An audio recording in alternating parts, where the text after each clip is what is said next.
So in this video I would like to share with you a few essential points to practice downward facing dog and to get the full benefit of this beautiful stretch.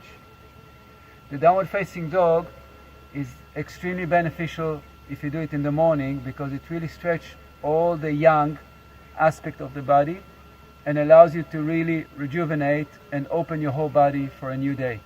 It's great to do it in the morning.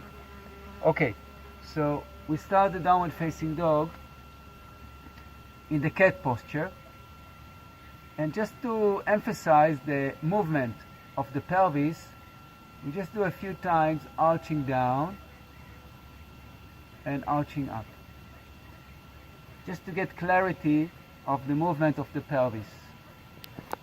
And what I would like to emphasize is that I feel that the ilium, this bone that sticks out here, get closer to the thigh, because we're going to use it later in the pose.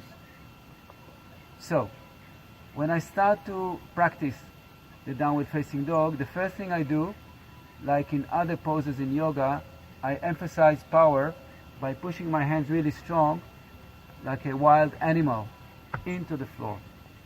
And I feel that my whole front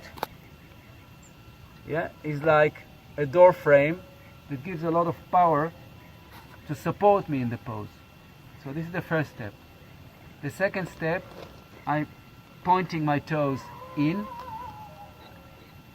and now I'm arching a little bit the spine down to create a shorter angle between the ilium and the thighs, and slowly I am lifting the knees, but not all the way up, just a little bit.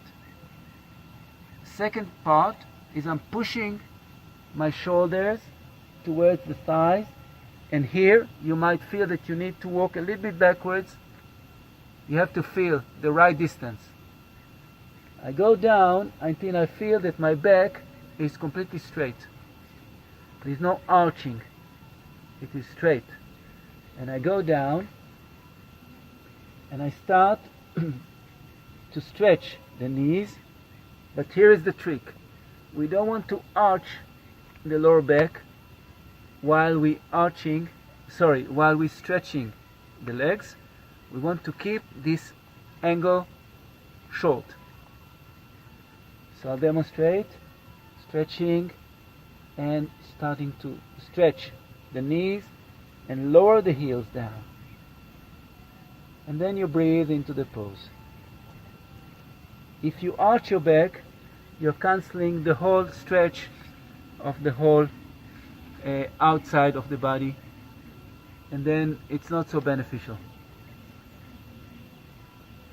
To come back, we're lowering the knees down and we're moving gently into the child pose, and we're relaxing down. I'll show it one more time. Lifting, strong frame, toes in, arching down, lifting the knees a little bit, pushing shoulders towards the thighs, and then without arching the back, starting to stretch the knees backwards and lower the heels down. And then we're holding the pose. To come back, inhale, exhale, and down, and relax. Okay, Hannah, you can start. So first make sure that you feel a lot of power in your hands. And then we're starting from the cat posture. Then we're arching a little bit down. Yeah, a little bit, just a little bit. Yeah. And then the toes goes in. And we're lifting the knees a little bit off the floor. That's enough. Then you start to push your shoulders down. Yeah. Beautiful. Until we feel that the back is straight. It's important that there will be a straight line in the neck and in the head. So the head, no, a little bit up. Yeah, beautiful. Okay, and the feeling as if we want to stretch. No, don't straighten your knees yet. As if yeah, exactly. You want to push the buttocks out and to get a sense of one line between the fingers and all the way up to here.